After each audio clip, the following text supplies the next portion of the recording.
Putting the pieces of the broken supply chain back together is the topic of my conversation today with Glenn Steinberg. He is Global and America's supply chain leader with EY. Hi, Glenn. Hi, Bob. How are you doing today? Doing okay. Thanks very much for being with me today. So just as a starting point to our conversation, how do you think the pandemic has led to a so-called great reset of supply chain and manufacturing operations? Yeah, Bob, the reorientation of supply chains is well underway. The pandemic disruption has put a spotlight on supply chains. It's a critical area of focus for both public and private sector. I think we're at the start of a multi-year investment super cycle as organizations look to tackle the key supply chain issues, right? Supply chains historically been very linear, cost optimized, very fragile. We have poor visibility, not very agile, right? Resilience is just not inherent in today's supply chain structures. Mm-hmm. We've got the ongoing shipping disruption. We've got excessive, supply concentration, whether it's geographic concentration or vendor concentration. We've got cross-border tax and trade complexity and incentives to be captured. The ESG agenda is front and center, right? The omni-channel requirements have been there before. They're even more so important now. There's a war for talent, legislation on critical industry reshoring. So, Bob, I'd say, leaders are accelerating their investment to go improve their supply chain and operations, and end-to-end supply chain reinvention is in vogue. Not too big or not too ambitious an agenda. It doesn't sound like. No problem with all that stuff you're talking about. I wonder if it leads to this idea of human behavior that people don't really move to improve things unless they're in a crisis, and maybe we could see this crisis as a silver lining, causing supply chains to make changes they probably should have been making all along, right? Yeah, I think that's right. The pandemic hasn't necessarily created any new challenges for supply chains. It really just magnified problems that already existed. Yeah. Bob, I often get the question, people ask, when will these disruptions end? And, even after these supply chain issues related to the pandemic cease, disruptions will continue. Supply chains are in transition. And I was up on Capitol Hill last week discussing a few of the House resolutions, HR 3264 and 4476, and we were having this exact discussion. You see, there's something broader at play here, Bob, right? The economic order is shifting. The world order is shifting. We have been working for the last 30 years or so in basically a unipolar economic order, with the U.S. in front, and generally speaking, a very stable world order, well-defined hierarchy. And with the rise of China, and some predict India by 2050, we're really moving to a bipolar economic order, a multipolarity world order. And frankly, that's a little less stable, right? Our supply chains were designed in this unipolar world, so they're very long, lean, cost optimized, linear. And now with this new economic order, the rising powers are trying to change the balance of power, right? Each pole is trying to win and own the economic and military and cultural influence. So this is one of the reasons supply chains are in transition, right? You see it every day. You see economic nationalism, you see the tariffs and the trade wars and the incentives to onshore things. You see China and Taiwan and all that's going on there. So right, investments by companies. So the supply chains are being reoriented at this time, and clients are focused on building resiliency into the supply chains, given this new economic order. And one way of doing that, you spoke of the risk of long supply chains.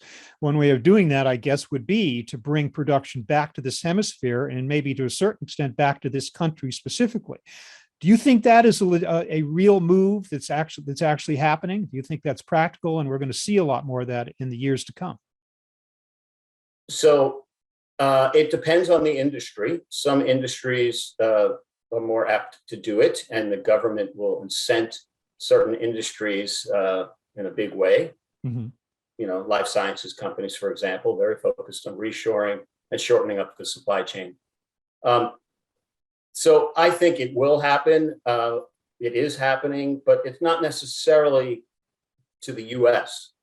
Okay, it could be moving supply chains to different pieces of the world, different locations. I'd say pretty much every company on the planet is looking at the strategic architecture of their supply chains. How many warehouses should I have? How many manufacturing facilities should I have? Where should they be located? Right? There's big tax implications with where you locate things, given the trade barriers and the trade wars. Should you vertically integrate to take more control, or should you go asset light? Right? Should you have a China for China strategy, a supply chain to serve the China market, and then a supply chain for everybody else? Should you have a China plus one strategy? So pretty much every company on the planet is relooking at this strategic architecture. Mm-hmm. I have a feeling that the answer to all those questions was probably yes to some degree. I mean, you're talking about a variety of strategies that are going to make up total supply chain strategy around the world. There's no one solution that's going to do it. But I want to talk for just quickly about short-term so-called survival strategies. Some companies have been bypassing or attempting to bypass freight congestion by leasing their own ships and aircraft. But is that a scalable solution, or is that a practical solution for the long run, or is that something that they're simply doing in order to get over the current crisis? Yeah, so listen, the pandemic is not linear. It wasn't linear at the beginning, and even today, you're hearing about some countries going back on lockdown and others not. Mm-hmm. And as a result, the ships and containers were really left out of position. And then with surging demand of certain products versus others, really the pricing power that went to the transportation companies. So yes, it's well reported. Some of the big companies, Target, Home Depot, Walmart, Costco, Amazon, they did all report on leasing ships and long haul planes. Long haul planes were being used, for the higher margin products, as you would imagine, and avoiding ports altogether. So the answer to your question, I think the largest companies, this is scalable. They have deep pockets. It is costly to do, but I think it is scalable. I think for the mid-sized companies, I don't think they'll be able to pull this off. And therefore, I think the freight companies, to stay competitive, are going to have to get more agile, if you will, right? If they're going to serve their customers well, they're going to have to become more agile, right? So, when you lease your own ship, you could, when you charter your own private vessel, you control where those goods are going to go, and you can avoid congested ports. So if you see a 3-week, 4-week delay at an LA port, you could, send that ship to some obscure port in the state of Washington and then truck the products down to LA, right? Mm-hmm.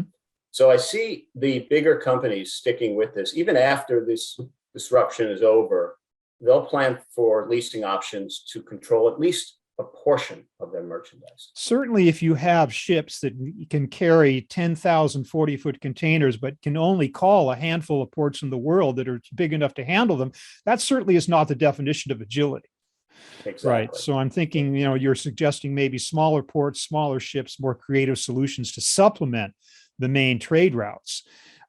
So we've talked a little bit here about what companies are doing in order to increase resilience, but side by side with that is the need to increase sustainability.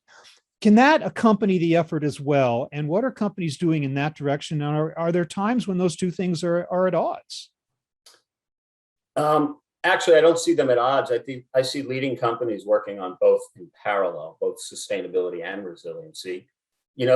Think about this. There is a multiplicity of demands hitting chief supply chain officers right now. You have the traditional demands, of cost takeout and cash extraction, given inflation and all those things. And you also have the whole digital supply chain, industry 4.0, right? So all these traditional demands. And now you also have the need to build a resilient supply chain and the need to build a sustainable supply chain. You put all that together, and it's quite a challenging time, quite an exciting time to be a supply chain professional. But resilience and sustainability are not conflicting concepts then. No, they're not. So some of them are overlapping.